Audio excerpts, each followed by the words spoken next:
बेरिया के बेर तोहे बर जुए पापाजी।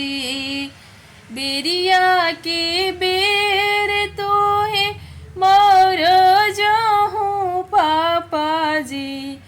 अंजनापुर नगरिया जनी जई है लाला नामा। अंजनापुर नगरिया जनी जई है लाला नामा।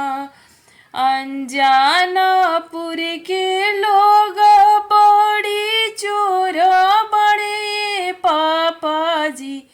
अंजनापुर के लोग बड़ी चोर बड़े पापाजी।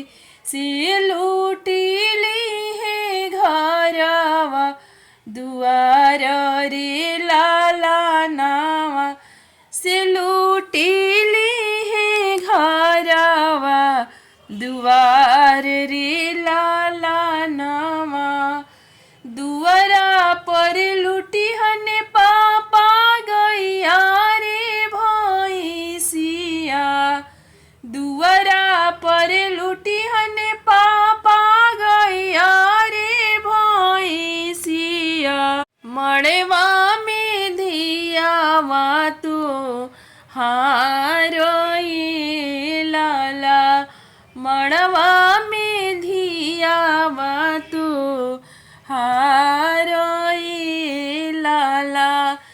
काई जे करी हने बेटी गैया रे भैंसिया।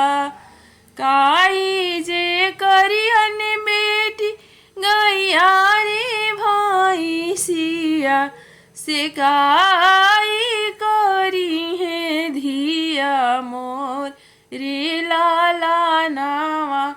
सिकाई करी है धियावा मोर रे लाला नावा। दूधवा जे पीहे पापा गैया रे भैंसिया। दूधवा जे पीहे पापा गैया रे भैंसिया।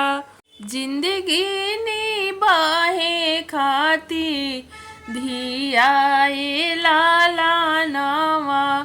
जिंदगी निभाहे खाती धियाए लाला नावा। दरिया के बेर तोहे बर जुए चाचा जी। बेरिया के बेर तोहे बर जहूँ भैया जी। अंजनापुर नगरिया जनी जई है लाला नावा। अंजनापुर नगरिया जनी जई है लाला नावा। अंजनापुर के लोग निरदयी हमें चाचा जी। अंजनापुर के लोग निरदयी हमें भैया जी। से लूटिली है घरवा दुआर रे लाला नावा। से लूटिली है सारा संपत्तिया रे लाला नावा। दुआरा पर लूटी है चाचा गैया रे भैंसिया। दुआरा पर लूटी है भैया गैया रे भैंसिया। अंगना में बहिनी तोहारे लाला नावा। अंगना में बहिनी तोहारे लाला नामा। काई जे करी है बहिनी गैया रे भैंसिया।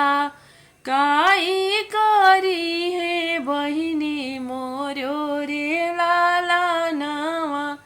काई करी है बहिनी मोरो रे लाला नावा। दूधवा जे पिए भैया गैया रे भैसिया दूधवा जे पिए भैया गैया रे भैसिया जिंदगी निभाए खातिर बहिनी ए लाला नावा जिंदगी निभाए खातिर बहिनी ए लाला नावा